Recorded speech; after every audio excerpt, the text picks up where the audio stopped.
Welcome back to the Ask Paul Tripp podcast. We're going to test your memory today, Paul, and take you all the way back to August 22nd, 1971, a pretty important date on your life calendar. It's when you got married to your wife of now over 50 years, Luella Jackson.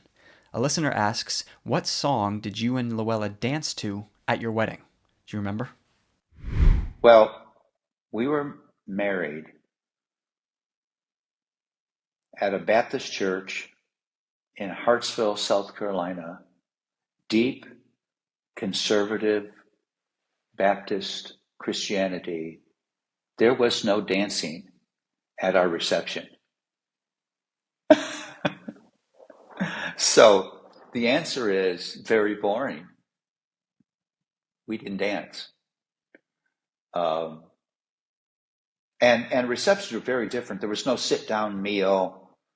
There's a table full of small bites of things, and the huge production that receptions are now, where the bride and groom and then all of the party are ceremoniously introduced, and then there's this first dance with the dad and all that stuff. That just didn't exist. So I'm demonstrating that I am truly ancient.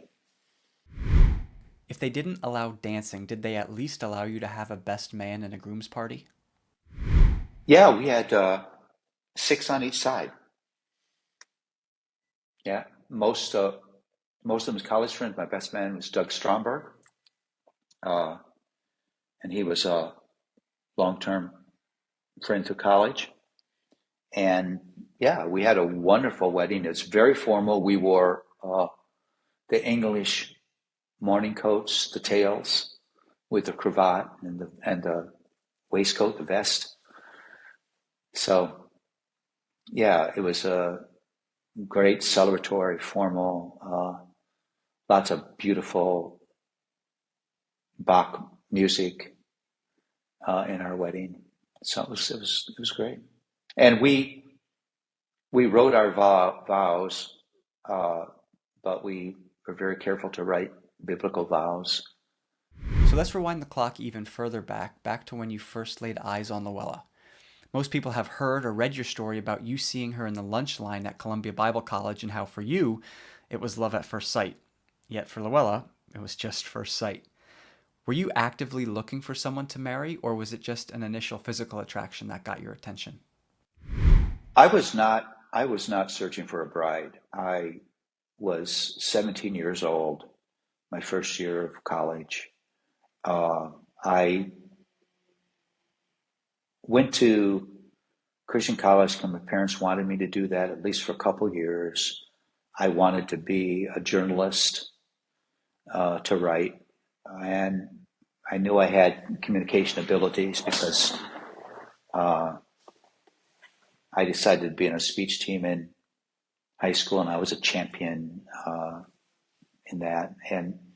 But some form of communication work I was thinking about. I wasn't thinking about ministry, and I surely wasn't thinking about settling down with somebody.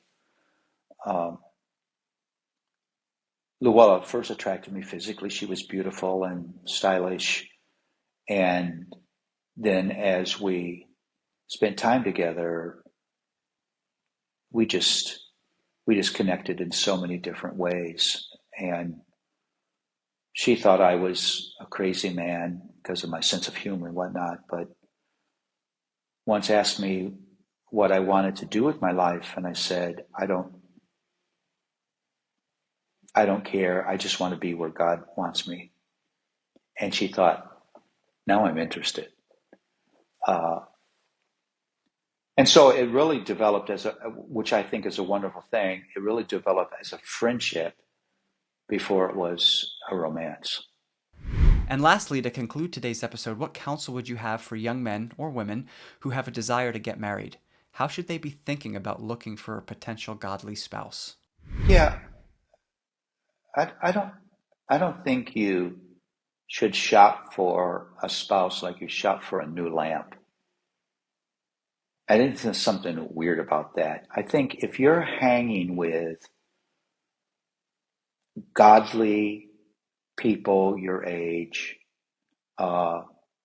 and developing friendships that are across gender lines, not just all your friends are men or all your friends are women, but you have real friendships with women. I mean, I just think that's a much better way of getting to know a person, and you're just letting God do his work and bringing hearts together, and you're not frenetic and you're not manipulative and you're not keeping a scorecard that treats human beings like objects. And I just think it's a much better way. Just develop good, if you're a man, good friendships with women. If you're a woman, good friendships with single men, and that aren't romantic,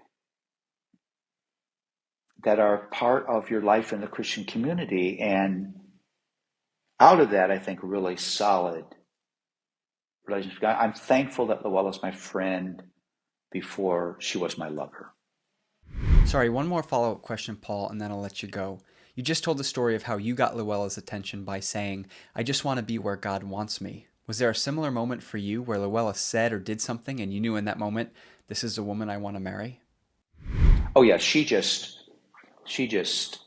was always, I want to be in some aspect of the Lord's service. I mean, that just came out of her all the time. And it was clear, sincere.